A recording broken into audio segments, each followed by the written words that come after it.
Aleluia. Vamos orar?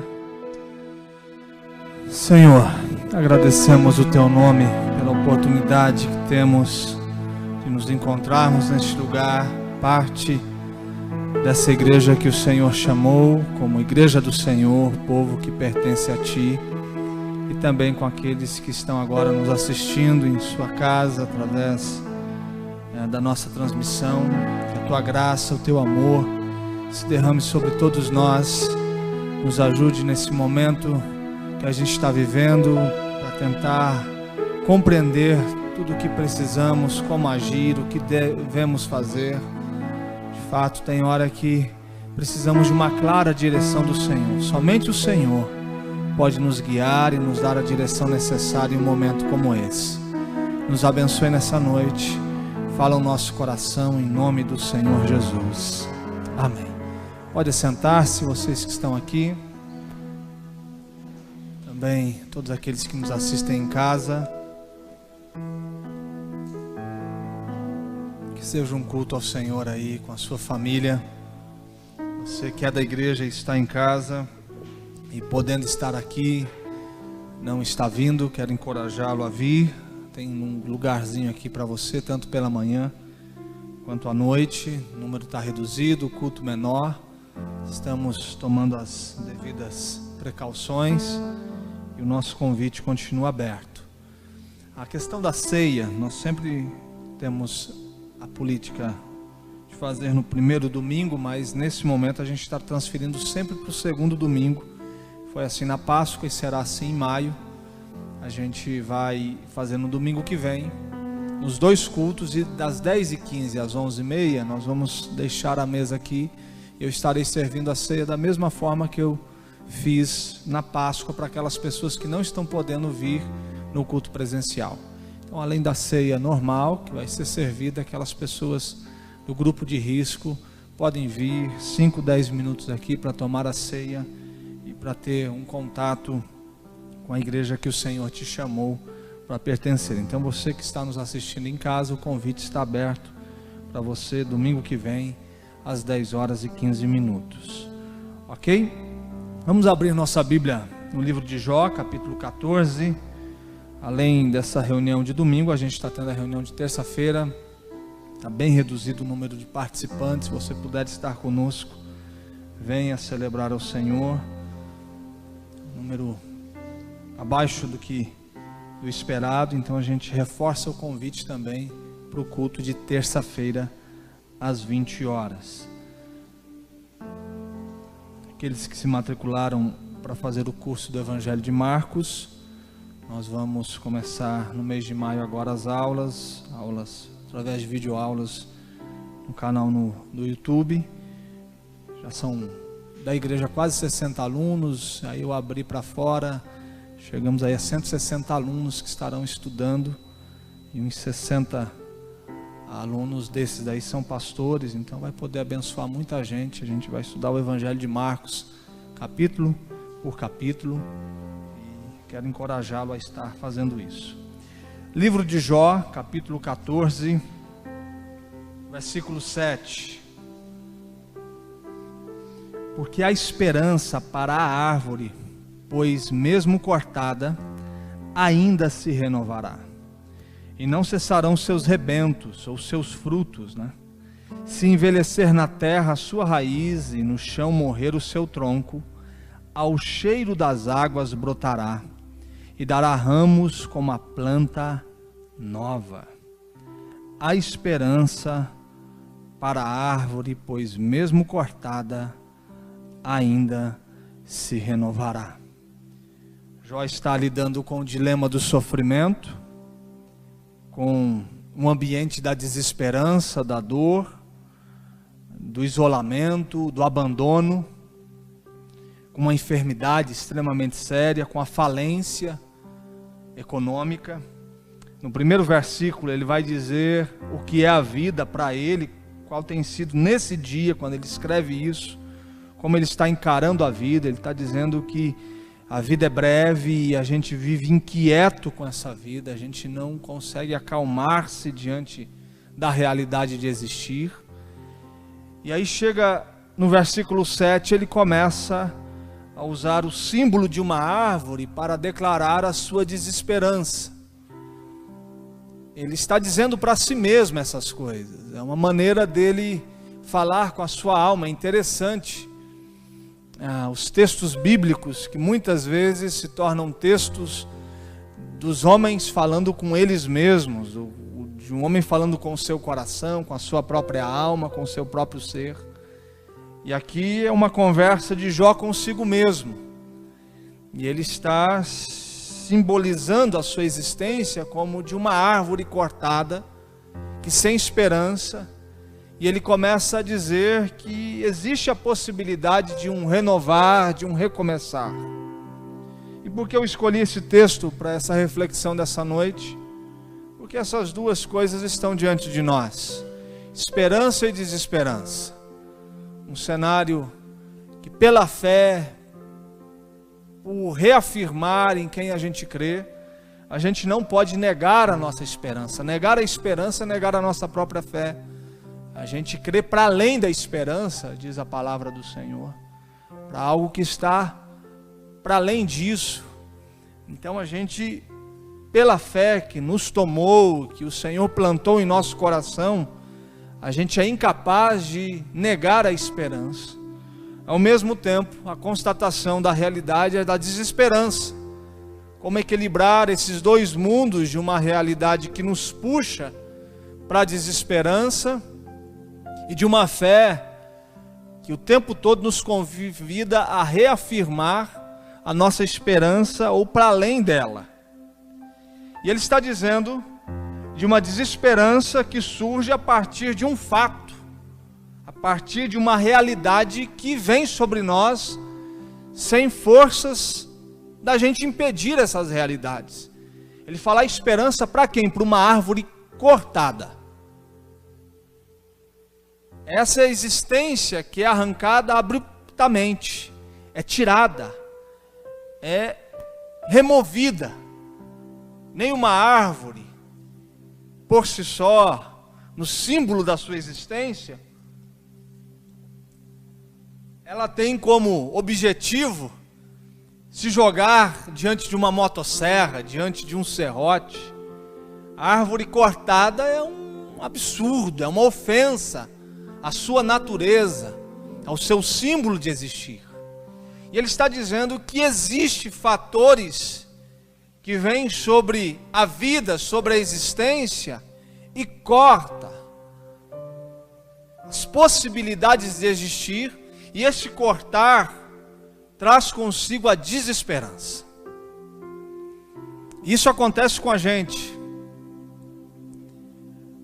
Fatores externos, para além da gente, que de forma inexplicável cortam a gente, ferem a gente.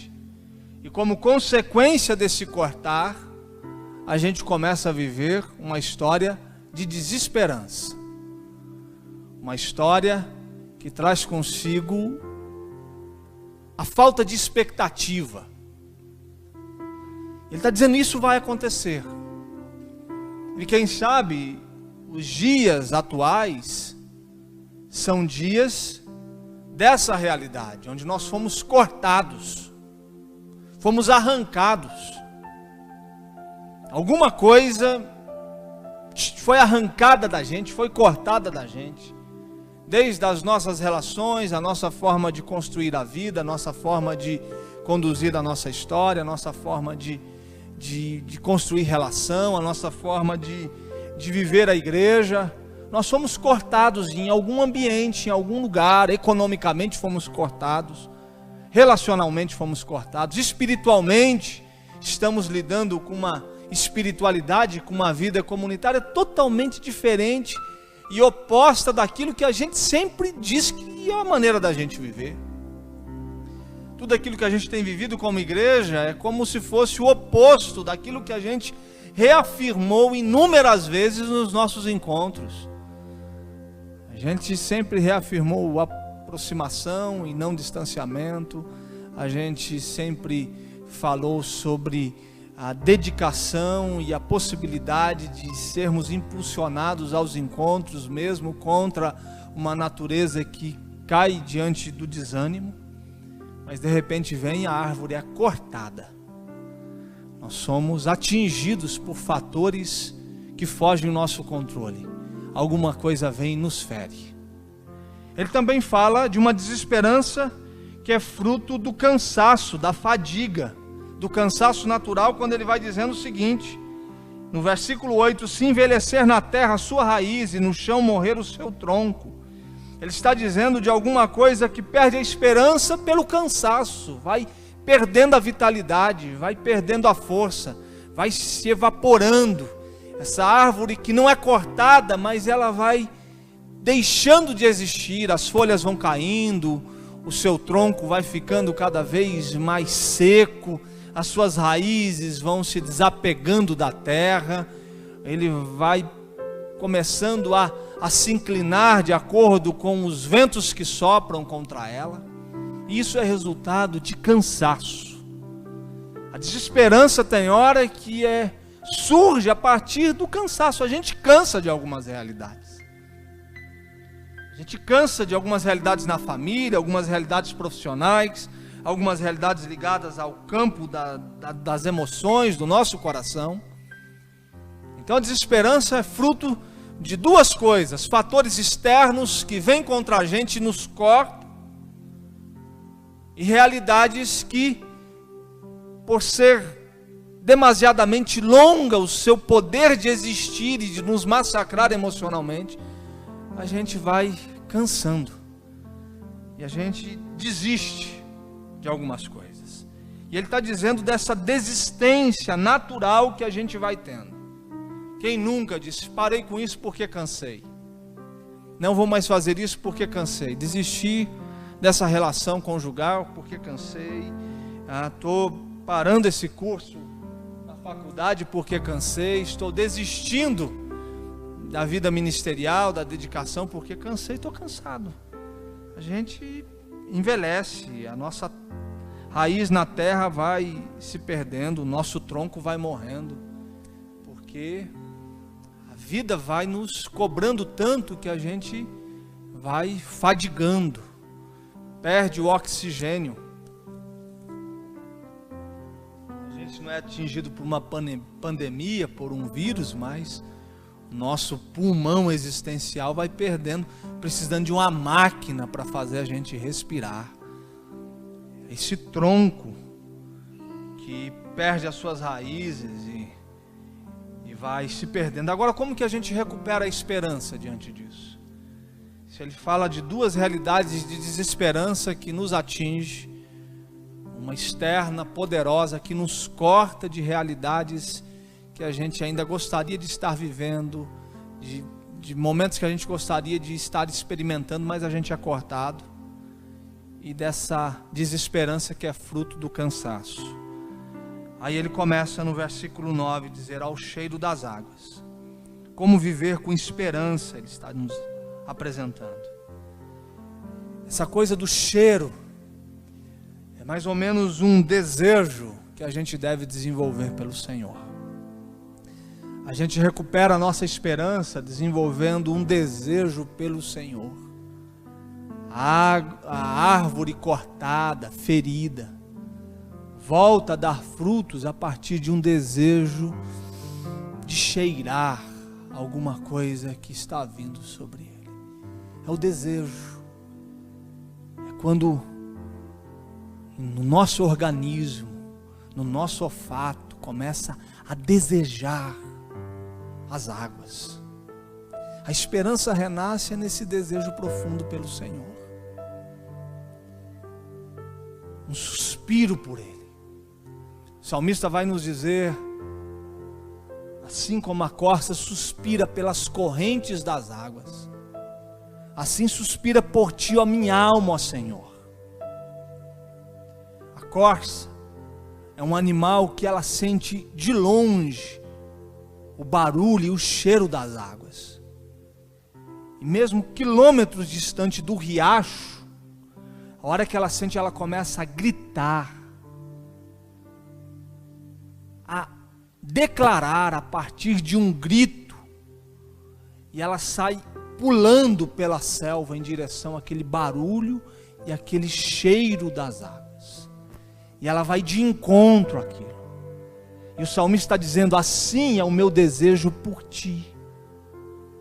Quando eu percebo o barulho da tua presença, quando eu percebo pelo simples cheiro que o Senhor está no ar, o meu coração, o meu desejo passa a ser por um encontro contigo. A esperança renasce a partir de um desejo profundo pelo Senhor. E ele começa também dizendo que ao cheiro das águas, ou seja, um derramar de águas, um derramar de graça, um derramar divino sobre essa realidade de desesperança. Então, é um desejo e ao mesmo tempo um derramar de Deus. Essas duas coisas que se encontram misteriosamente e misticamente. Desejo por Deus e um derramar de Deus. Deus se derrama porque a gente deseja, ou a gente deseja o Senhor porque Ele se derrama. Buscar-me-eis e me achareis quando me buscar de todo o vosso coração. Eu encontro Deus quando busco, ou Ele está pronto para ser achado e por isso eu começo a buscá-lo. Eu não sei qual é o mistério dessa relação. Eu não sei se eu desejo Deus porque Ele se permitiu desejar, ou eu desejando Deus, Ele se abre para ser desejado. Essa coisa não dá para explicar, essa conta não fecha. Mas o que Ele está dizendo aqui é que esse derramar de Deus acontece na mesma proporção de um desejo. É o desejo e o derramar de Deus. As águas caindo sobre a desesperança, sobre a árvore ferida, sobre a árvore cortada, sobre pessoas carregadas de desesperança, sobre o coração ferido, sobre a alma amargurada, sobre a vida abatida. A água se derrama, a água cai. Desejo e derramar de Deus faz com que a história de desesperança comece a viver a possibilidade de ser renovada e viver uma experiência de novos frutos. Ao mesmo tempo que acontece o derramar de Deus, eu cheiro as águas e as águas se derramam sobre. E esse é um derramar de graça, de misericórdia e de esperança. E por último, Jó faz a última declaração: e dará ramos como uma planta nova. Eu vivo a esperança no cenário da desesperança, compreendendo e crescendo a partir dos ciclos naturais da vida. Ele está dizendo esse brotar da vida, esse brotar da graça de Deus, ele brota e pequenos sinais vão surgindo. Não vai ser do dia para a noite, onde aquela árvore frutífera que secou, envelheceu na terra, foi cortada, e do dia para a noite ela amanhece seca e acorda cheia de flores, cheia de fruto. Não. Um novo broto vai surgir, um novo galho, e o ciclo natural, a partir de um derramar permanente, diário da graça de Deus, fará com que os frutos voltem a acontecer. E por que eu pensei nesse texto? Esse texto está se aplicando muito na vida da igreja, do ministério, das nossas realidades. Nós que estávamos vivendo como quem sonha, belos dias como igreja do Senhor, um tempo frutífero, onde nós percebíamos Deus acrescentando em nosso meio todos aqueles que Ele estava chamando para ser dele e ser parte dessa igreja. E de repente um cenário de desesperança caiu sobre nós. E agora a gente começa a ver como se fosse uma planta nova, os frutos surgindo. A gente gostaria que fosse novamente uma planta pronta. Nós queremos as coisas concluídas. Nós queremos as coisas já determinadas, feitas, toda bem elaborada. É difícil a gente lidar com um ciclo natural, com as coisas do recomeço, com um novo dia, e experimentar e nos condicionar a uma realidade que exige tempo, energia e uma relação diária de sentir o cheiro das águas, experimentar da graça de Deus para cada novo dia, para que a gente possa experimentar no devido tempo o fruto. É isso que o salmista no Salmo 1 vai dizer, quando ele nos fala desta árvore plantada junto a ribeiros de água. Essa árvore que é plantada na igreja do Senhor, na comunidade, e vai sendo alimentada, vai experimentando cada dia da presença de Deus. A água, a palavra de Deus vai limpando, e no devido tempo, ou seja, respeita um ciclo natural de frutificação. A gente não frutifica fora do tempo, a gente não frutifica antes do tempo. A gente, andando com o Senhor, deve se respeitar o ciclo da frutificação. A gente tem que entender essa dinâmica. Quando Jesus está dizendo que nós daríamos fruto a 100, a 100, Ele não está dizendo de várias pessoas, Ele está dizendo de uma só pessoa, que em toda a sua vida chegará momento que Ele dará um fruto, em outros momentos multiplicará 100 por 1, mas para cada ciclo da sua vida, haverá uma realidade para ser experimentada. E essa árvore seca, envelhecida, ela começa a experimentar do cheiro das águas, e ela surge como uma planta nova, não como uma planta pronta, não como uma planta velha, frutífera, mas como uma planta nova. Vivemos a desesperança por dois cenários, fatores brutais que nos cortam da esperança, fatores naturais que nos geram um cansaço.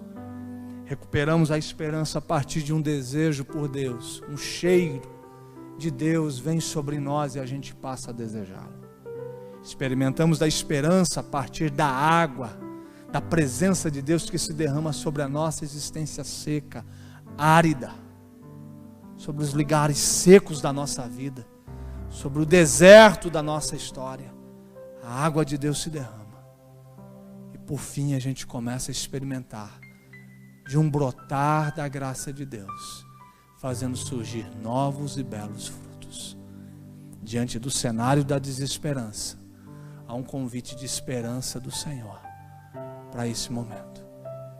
Vai passar e novos frutos, brotos surgirão da árvore cortada e da existência seca. Amém? Coloque-se em pé, nós vamos orar.